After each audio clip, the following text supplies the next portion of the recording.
Hello students, welcome to our channel. My name is professor Uma Haridwal और आज हम money chapter का एक लास्ट पार्ट जो बचा है वो कंप्लीट करने वाले हैं, जिसका नाम है qualities of money.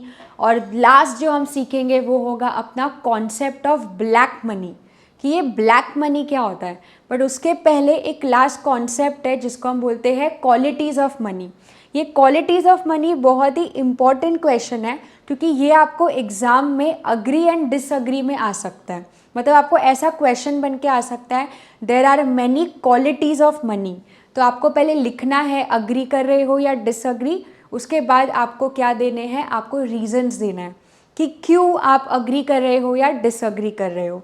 Okay, but इसका क्वेश्चन का आंसर क्या है, अग्री, है ना। बिकॉज मनी के एक्चुअली में बहुत सारे क्या है, क्वालिटीज़ है जो हम पढ़ने वाले हैं। और कौन से मनी की बात कर रही हूँ मैं, जो अभी हम मनी यूज़ कर रहे हैं ना, जैसे कि कॉइन, पेपर मनी, है ना, या फिर डेबिट कार्ड, क्रेडिट कार्ड, ये जितने भी पैसे आज हम यूज़ कर रहे हैं अपने इधर, वो उसकी क्या क्या क्वालिटीज़ है ना। तो बहुत ही सिंपल पॉइंट्स हैं, बट इसको आपको बहुत अच्छे से पढ़ना है, ठीक है। सबसे पहला मनी का क्वालिटी ही ये होता है कि मनी क्या है, जनरली एक्सेप्टेबल है। जनरली एक्सेप्टेबल का मतलब होता है कि आज आपको कुछ चीज़ खरीदना है और आप उनको वो पैसे दिखाओगे, नोट दिखाओगे ना, तो वो आपको मना नहीं करेगा, है ना। इंडिया में अगर आप उनको रुपीज़ का कोई भी नोट दिखा रहे हो जो आपके पास है, तो वो आपको मना नहीं करेगा, वो आपको चीज़ बेचेगा अगर उसके पास वो चीज़ हुई तो, है ना। तो ये जनरली एक्सेप्टेबल है। ऐसा नहीं है कि आपको कोई मना करेगा कोई चीज़ देने से। लाइक अगर समझो आपको कोई ड्रेस पसंद आई है और आपके पास पैसे हैं, तो वो पैसे दे के आप आराम से क्या कर सकते हो, वो ड्रेस को खरीद सकते हो। क्यों? क्योंकि पैसा क्या है, जनरल मतलब हर जगह पे, आप कोई भी स्टेट में जाओ, ऐसा नहीं है कि महाराष्ट्र में अलग नोट यूज़ होगा या गुजरात में अलग नोट यूज़ होगा। हर पूरे इंडिया में आप जो जो कोई भी स्टेट में जाओ, वो नोट तो एक ही रहने वाला है, वो गांधी जी का फ़ोटो वही रहने वाला है, उसमें रिजर्व बैंक ऑफ इंडिया वही लिखा हुआ रहने वाला है ना। Generally acceptable. हाँ, बट आप इंडिया के बाहर जाओगे तो वहाँ पे ये नोट नहीं चलेगा। इंडिया के बाहर अगर आप कोई और कंट्री में जाते हो तो उनके कंट्री के नोट आपको यूज़ करने पड़ते हैं। आप अगर समझो यूएस जाते हो तो आपको उनके डॉलर करेंसी का नोट क्या करना पड़ेगा, यूज़। लेकिन है तो पैसा ही, तो इसके लिए हम लोग इनको क्या बोलते हैं, जनरली एक्सेप्टेबल। दूसरा क्वालिटी होता है डिविजिबिलिटी। आज आप इजीली मनी को डिवाइड कर सकते हो ना, जिसको हिंदी में हम क्या बोलते हैं, छुट्टा, है ना। आप 100 रुपीज़ का छुट्टा कर सकते हो, 50 रुपीज़ का, लाइक चेंज कर सकते हो आराम से। आप पैसे को क्या कर सकते हो, हायर डिनोमिनेशन के पैसे को स्मॉलर डिनोमिनेशन में भी क्या कर सकते हो, चेंज। जैसे 100 है तो 100 को आप 50-50 में चेंज कर सकते हो, 20-20 में चेंज कर सकते हो, 10-10 में भी चेंज कर सकते हो, 5-5 में, 1-1 में, 2-2 में, है ना। कैसे भी आप उसका क्या कर सकते हो, डिवाइड कर सकते हो, जो कि एनिमल मनी में पॉसिबल नहीं था। एनिमल मनी में हम एनिमल को डिवाइड नहीं कर पा रहे थे, बट यहाँ पे हम इजीली जो मनी है उसको हम डिवाइड कर सकते हैं। डिवाइड का मतलब ये नहीं होता है कि नोट को आधा फाड़ना। डिवाइड का मतलब ये हुआ कि जो भी पैसा है हायर डिनोमिनेशन का, उसको स्मॉल स्मॉल डिनोमिनेशंस में आप डिवाइड कर सकते हो, ठीक है। नेक्स्ट पॉइंट क्या है, ड्यूरेबिलिटी। ये हमने फंक्शंस ऑफ मनी में भी सीखा था कि पैसे को आप आराम से लंबे समय तक स्टोर करके भी रख सकते हो, है ना। आप अगर समझो पैसा रख भी रहे हो 1 साल के लिए, 2 साल के लिए, 5 साल के लिए, तो वो पैसा खराब नहीं होगा, है ना। वो पैसा आपका क्या रहने वाला है, आपके पास सेफ स्टोर रहने वाला है। मतलब मनी ड्यूरेबल होता है। आपके बैंक अकाउंट में भी अगर पैसा है तो वो पैसा बैंक अकाउंट में पड़े पड़े खराब नहीं होगा। वो क्या है, वो ड्यूरेबल है। जब तक आप पैसे निकालोगे नहीं, वो आपके बैंक अकाउंट में ही शो होगा। तो इट्स ड्यूरेबल। ड्यूरेबल का मतलब होता है लॉन्ग लास्टिंग। ड्यूरेबल का मतलब क्या होता है, लॉन्ग लास्टिंग। नेक्स्ट पॉइंट है इसमें कॉग्निजेबिलिटी। ये कुछ नया वर्ड है जो आप अभी सीखने वाले हो। क्या वर्ड है ये, कॉग्निजेबिलिटी। कॉग्निजेबिलिटी का मतलब होता है रिकॉग्नाइज। कॉग्निजेबिलिटी का मतलब क्या होता है, रिकॉग्नाइज, पहचानना। आप पहचान सकते हो ना कि ये नोट है, असली नोट है या ये फेक नोट है। एक बेसिक लेवल पे तो आप पहचान सकते हो। कैसे? गांधी जी का फ़ोटो रहता है, फिर आप लाइट में चेक करते हो, फिर वो नोट में रिजर्व बैंक ऑफ इंडिया लिखा हुआ रहता है, गवर्नर का सिग्नेचर रहता है ना। हर नोट के नंबर्स अलग अलग होते हैं और वो नोट को टच करोगे उसी से ही आपको समझ में आ जाता है कि ये असली नोट है ना। तो कॉग्निजेबिलिटी मतलब मनी को हम इजीली क्या कर पाते हैं? रिकॉग्नाइज, पहचान लेते हैं। और सेम मनी कोई और नहीं बना सकता, क्योंकि पैसे बनाने की जो मशीन होती है वो सिर्फ गवर्नमेंट के पास ही अवेलेबल होती है और कोई भी वो मशीन खरीद नहीं सकता।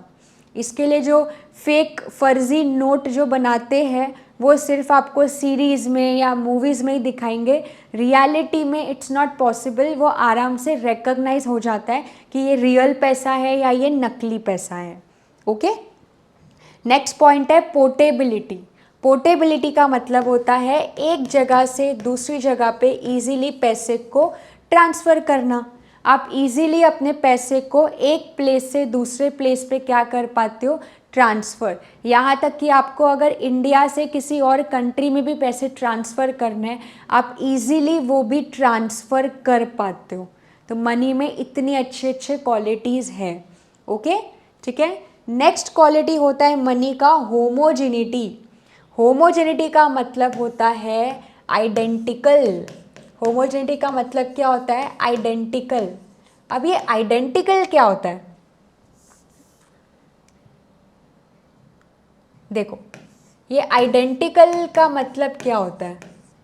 आइडेंटिकल का मतलब होता है सेम। क्या मतलब होता है इसका? सेम। सेम का मतलब कैसा कि आज अगर 10 रुपये का नोट है तो ऐसा है क्या कि आपके पास जो 10 रुपये का नोट है वो अलग है और मेरे पास जो 10 रुपये का नोट है वो अलग है? नहीं, जो अमाउंट का नोट रहता है वो सबके पास क्या रहेगा? सेम। मतलब हर जगह पे इंडिया में 100 रुपये के नोट सेम रहेंगे, 200 रुपये के नोट सेम रहेंगे, 500 के नोट सेम रहेंगे, 10 रुपये का नोट सेम रहेगा, 20 रुपये का नोट सेम रहेगा। उसको बोलते हैं होमोजेनिटी। मतलब हर एक पर्टिकुलर अमाउंट के जो नोट बनेंगे वो नोट कैसा रहेगा? एकदम सेम। उसका कलर, बस उसमें जो नंबर्स रहेंगे वो अलग रहेंगे। ऑब्वियसली बात है, आइडेंटिटी नंबर तो अलग ही रहेगा ना। ठीक है। और लास्ट पॉइंट है और जो लास्ट क्वालिटी है मनी का वो होता है स्टेबिलिटी। क्या बोलोगे आप? स्टेबिलिटी। कि मनी की जो वैल्यू है ना वो एकदम तुरंत से कम नहीं होती है। इसका मतलब क्या हुआ कि आज आप अगर 10 रुपये आपके पास है तो वो 10 रुपये की वैल्यू एकदम तुरंत से कम नहीं होगी। उसको बंद होने में, उसकी वैल्यू कम होने में भी टाइम लगेगा। तो मनी की वैल्यू एक स्टेबल रहती है। ठीक है। अभी बहुत पहले 4 आना, है ना, 50 पैसा, 8 आना यूज़ किया जाता था।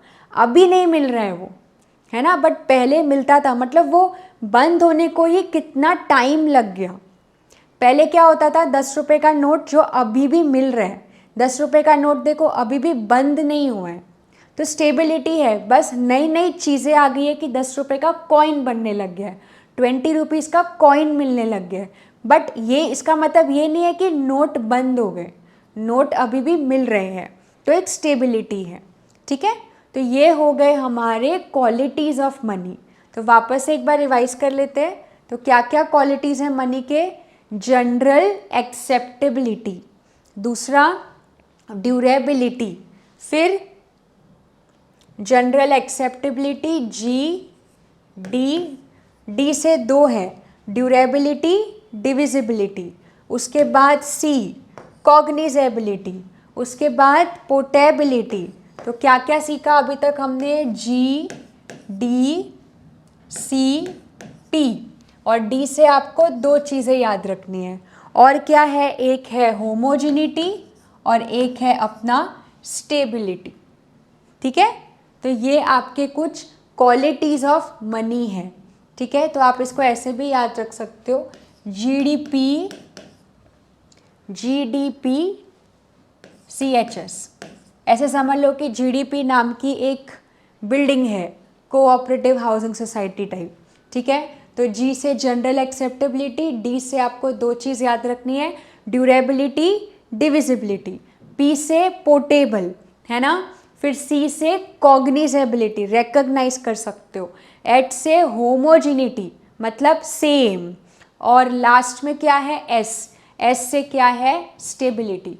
तो आप ये स्मार्ट कोड यूज़ करके इस आंसर को पढ़ सकते हैं। ओके, अब हमारा इस चैप्टर का सबसे लास्ट कॉन्सेप्ट जो आपको 2 मार्क के लिए आ सकता है, that is concept of black money. क्या है? Concept of black money. Black money को हिंदी में बोलते हैं काला धन। अब कैसे पैसों को आप काला धन बोलोगे? ब्लैक मनी का मतलब होता है ये ऐसा पैसा होता है जिस पे हमने गवर्नमेंट को टैक्स नहीं भरा है। ठीक है, आप जो भी पैसे कमा रहे हो उसमें से अगर आप वो पैसों पे टैक्स नहीं भरा है तो वो कंट्री के लिए क्या बन जाता है? Black money. ब्लैक मनी पे आपने देखा होगा, 1-2 मूवीज़ भी बनी है रेड करके, तो उसमें आप देखते होंगे कि जो इनकम टैक्स के ऑफिसर्स होते हैं वो रेड, है ना, छापा मारते हैं। क्यों? क्योंकि वो लोग टैक्स नहीं भरते और इतना पैसा उनके घर में, उतना गोल्ड के बिस्किट्स उनके घर में जमा रहता है, क्योंकि उस पर क्या है? टैक्स नहीं भरा है। और कौन सा टैक्स नहीं भरा है? जो इनकम टैक्स होता है वो नहीं भरा है, तो उसको हम लोग क्या बोलेंगे कि वो क्या है? वो ब्लैक मनी है। तो यहाँ पे देखो इसका मतलब है black money is any money, black money is any money which is received in cash but not accounted for and on which tax is not paid to the government। ऐसा पैसा जो आपके बैंक अकाउंट में नहीं है, आपके पास cash में आपको आ रहा है और वो कैश के पैसों पे आपने टैक्स नहीं भरा है, तो उसको हम लोग क्या बोलेंगे? ब्लैक मनी, जिसको बोलते हैं टैक्स एवेडेड इनकम। ये वर्ड आपको याद रखना है। क्या बोलेंगे हम इसको? Tax एवेडेड income. एवेडेड का मतलब होता है जिसको हमने अवॉइड किया, टैक्स भरना हमने क्या किया? अवॉइड किया। अब ब्लैक मनी मतलब ये नहीं होता है कि आपने इलीगल काम किया इसके लिए ब्लैक मनी हुआ, नहीं। ब्लैक मनी लीगल काम से भी आप कर सकते हो जमा, है ना। लीगल काम मतलब कानून की नज़र में आप जो काम कर रहे हो वो एकदम सही है, लीगल है, लेकिन जो पैसे कमा रहे हो वो पैसों पे आपने टैक्स भरा ही नहीं है, तो वो आपके लिए क्या है? वो कंट्री की गवर्नमेंट के लिए क्या बन गया? Black money. तो ब्लैक मनी लीगल काम पे भी हो सकता है और इलीगल काम पे भी हो सकता है, ठीक है। लेकिन मेजरली ब्लैक मनी जो एनकरेज करता है वो इलीगल एक्टिविटी से एनकरेज होता है, जैसे corruption, bribery, black marketing, hoarding. ये सब आप देखोगे तो ये सब जो काम होते हैं ना, इसमें एक्चुअली में कैश में सारा काम होता है, तो इसमें ज़्यादा ब्लैक मनी जमा होने का ये रहता है, ठीक है। So this creates obstacles in economic development. तो ब्लैक मनी के वजह से कंट्री में बहुत सारे क्या होते हैं? ऑब्स्टेकल्स होते हैं। तो किस प्रॉब्लम का सल्यूशन गवर्नमेंट ऑफ इंडिया ने निकाला था 2017 में? अगर आपने सुना होगा इस वर्ड को, जिसको हम बोलते हैं नोटबंदी, जिसको हम बोलते हैं डीमोनेटाइजेशन। इंग्लिश में इस वर्ड को क्या बोलते हैं?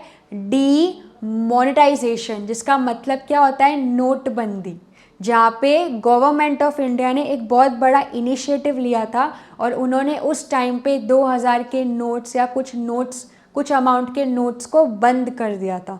ऐसा बंद क्यों किया था? ताकि जिनके पास भी 2000 के नोट कैश में पड़े हैं, जिसका उन्होंने टैक्स नहीं भरा है, वो नोट पूरा उनके पास क्या हो जाए? वेस्ट, या तो गवर्नमेंट के सामने आ जाएगा कि इतना पैसा उनके पास पड़ा है जिसका उन्होंने टैक्स नहीं भरा है। तो ये बहुत बड़ा इनिशिएटिव गवर्नमेंट ऑफ इंडिया ने लिया था। तो आप यहाँ पे ये देख सकते हैं, यहाँ पे लाइन भी लिखा हुआ है, देखिए, to control black money demonetization is one of the tool which many countries have adopted। और अपने इंडिया ने 2017 में इस कॉन्सेप्ट को क्या किया था? एडॉप्ट किया था, जिसको हिंदी में बोलते हैं नोटबंदी। जब किसी नोट को गवर्नमेंट ऑफ इंडिया बंद कर देती है, बोल देती है कि अभी इस नोट का सप्लाई होना बंद हो जाएगा।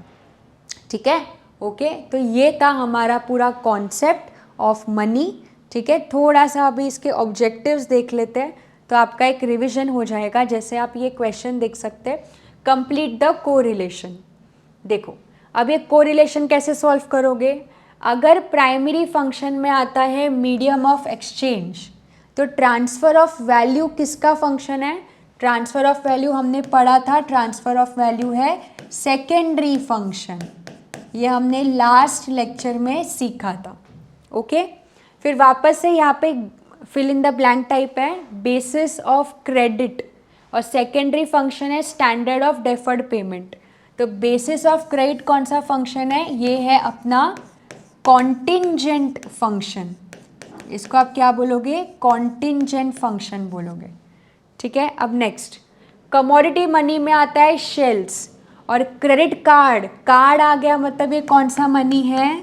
ये है अपना प्लास्टिक मनी। ठीक है, डिविजिबिलिटी का मतलब क्या होता है? पैसे को स्मॉलर डिनोमिनेशन में डिवाइड करना। अब इसका मतलब बताना है। Easy to carry from one place to another, इसका मतलब क्या हुआ? पोर्टेबिलिटी। जब आप इजीली पैसे को एक जगह से दूसरी जगह कैरी कर सकते हो। ठीक है, नेक्स्ट बार्टर सिस्टम का मतलब होता है गुड्स। तो मॉडर्न इकोनॉमी का मतलब होता है मनी, जो अभी फ़िलहाल के लिए अपना चल रहा है। ठीक है, तो ये हो गया अपना कंप्लीट द कोरिलेशन। नेक्स्ट आते हैं गिव इकोनॉमिक टर्म। इसमें आपको विदाउट ऑप्शंस आंसर देने हैं। जैसे the act of exchanging goods for goods, जब एक गुड से दूसरा गुड्स एक्सचेंज करते हैं तो हम उसको क्या बोलते हैं? Yes, barter system. ठीक है, फिर कोई भी पेमेंट अगर हमें फ्यूचर में करना है तो उसको क्या बोलते हैं? Deferred payment. Provision for making payment in future, तो इसको क्या बोलेंगे? Deferred payment. Next system that make use of currency for facilitating payment. कौन सा सिस्टम है? सिस्टम का नाम है मॉनेटरी सिस्टम। सिस्टम का नाम क्या है? Monetary system. फिर credit instrument through which bank deposits are transferable. Bank से आप कैसे पैसों को ट्रांसफ़र कर सकते हो? चेक के थ्रू, डिमांड ड्राफ्ट के थ्रू। ठीक है, and then monetary value stored and transfer electronically by means of computer hard drive और सर्वर। ये कौन सा मनी होता है? ये इलेक्ट्रॉनिक मनी होता है। ठीक है, एंड फाइनली जो आपका लास्ट है, money not accounted for in the bank and not disclose to the government. तो ये कौन सा मनी है जो अभी हमने सीखा? इसको बोलते हैं हम ब्लैक मनी। ठीक है, सो ये आपका बेसिक कुछ हमने ऑब्जेक्टिव सॉल्व किया है और हमारे चैप्टर ख़त्म होता है। आई होप आपको पूरा समझा होगा। So thank you so much.